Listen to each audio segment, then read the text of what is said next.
Doctor ইউনূসও এসে একই কথা আমাদেরকে শোনাচ্ছেন, আমরা দেশকে সংস্কার করব, দেশকে একটা আমূল পরিবর্তন আসবো। লিখে রাখেন, আই ক্যান চ্যালেঞ্জ। কোটিবার কসম করে আমি চ্যালেঞ্জ করে যাচ্ছি, ডক্টর ইউনূসের মাধ্যমে এই দেশকে সংস্কার করা সম্ভব হবে না। এভাবেই দেশকে সংস্কার করা যায় না। আর দেশকে যদি সংস্কার করতে হয়, দেশের প্রতিটা সেক্টরকে যদি সংস্কার করতে হয়, প্রতিটা সেক্টর ইসলামের আইন বাস্তবায়ন করা দরকার। শুধু স্বপ্নই দেখলাম 53 বছর যে আমাদের আরেক সরকার আসবে, তিনি আমাদের শান্তি দিতে পারবে। আমরা নেতার পরিবর্তন করেছি, কিন্তু আমাদের ওলামায়ে কেরাম, বিশেষ করে মরহুম পীর সাহেব একটা কথা বলতেন যে নেতার পরিবর্তন চাই না, নীতির পরিবর্তন চাই। নেতার পরিবর্তন করে লাভ হবে না, ও সবগুলোই বাটপার। যারা বাটপার নয় তারাও ক্ষমতার মসনদে এসে দেখবেন এরাও বাটপারি করে। আমরা গত কয়েক বছর দেখেছি স্বৈরাচার সরকারের আমলে যে ডাকাত দেখা যেত না সাধারণত, অথচ 10-15 বছর আগে কিন্তু বাংলাদেশের ডাকাতে ভরা ছিল। কিন্তু হঠাৎ করে দেখলাম যে ডাকাত নাই। আসলেই ডাকাত ছিল না, ডাকাত কমে গেছে। কিন্তু আমি চিন্তা করলাম যে ডাকাতগুলো গেল কই? ডাকাত তো ভালো হওয়ার জাত না, এরা ভালো হলো কেমনে? খবর নিয়ে দেখলাম যে এখন এসে না বুঝতেছি যে আগের ডাকাতগুলো তো তারা যায় নাই। আগে তারা ডাকাতি করতো রাতের গভীরে, সরকারের ক্ষমতার মসনদে থাকা অবস্থায় তারা ডাকাতি বাদ দিয়ে বড় বড় নেতা হয়ে গেছে।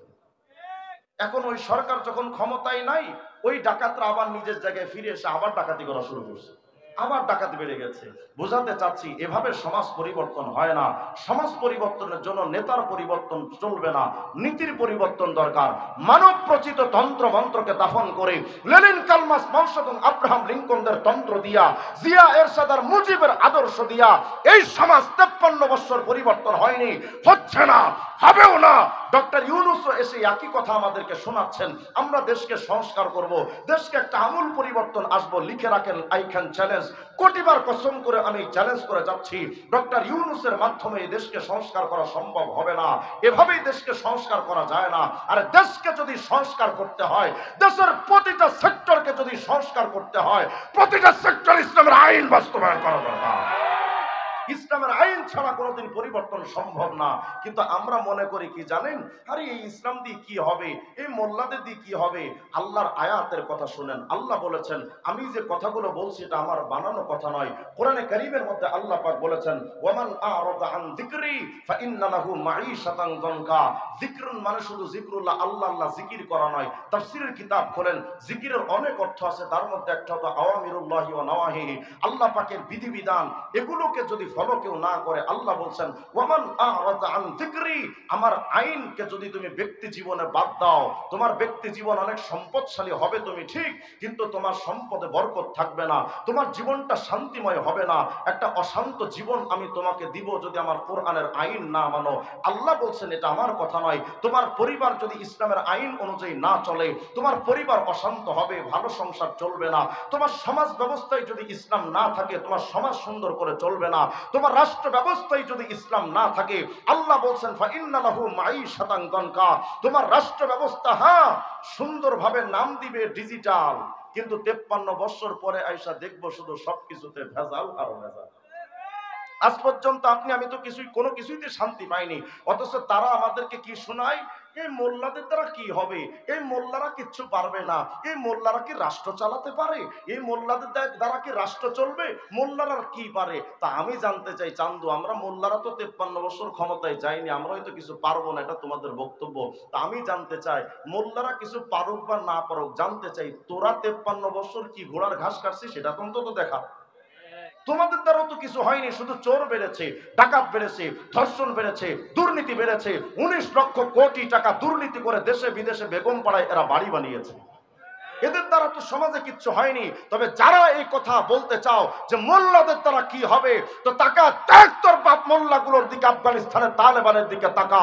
সামান্য কয়েকটা তালেবান টুপিওয়ালা দাড়িওয়ালা সামান্য কিছু মোল্লারা মাত্র 3 বছরের ব্যবধানে আফগানিস্তানে এমন একটা রাষ্ট্র কায়েম করেছে, যেই আফগানিস্তানে এখন চুরি নাই, ডাকাতি নাই, জেনা নাই, ব্যভিচার নাই। কোন একজন তাগড়া যুবতী গভীর রাত্রে রাস্তা দিয়ে হেঁটে যায়, কোন বখাটে যুবক তার দিকে লোলুপ দৃষ্টি দৃষ্টিতে তাকায় না।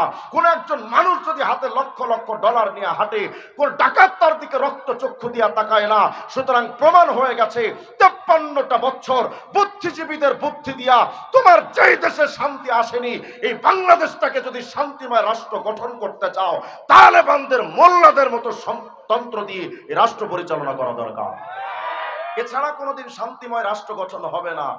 আফসোসের সাথে বলতে হয় কি জানেন, আমরা নাম দিয়েছি আমরা মুসলমান, মাথায় টুপি নাই, মুখে দাড়ি নাই, চুল কাটি মেসি আর নেইমারের মতো বেঈমানদের, পোশাক পরি বলিউড ডালিউডের নায়ক নায়িকাদের মতো বেঈমানদের সংসার আমার চলে। আমার পরিবারে খানার টেবিল বিছিয়ে খানা খাওয়া হচ্ছে বিধর্মীদের কালচারে, দস্তরখান বিছিয়ে খানা খাওয়ার মেজাজ আমাদের হয় না।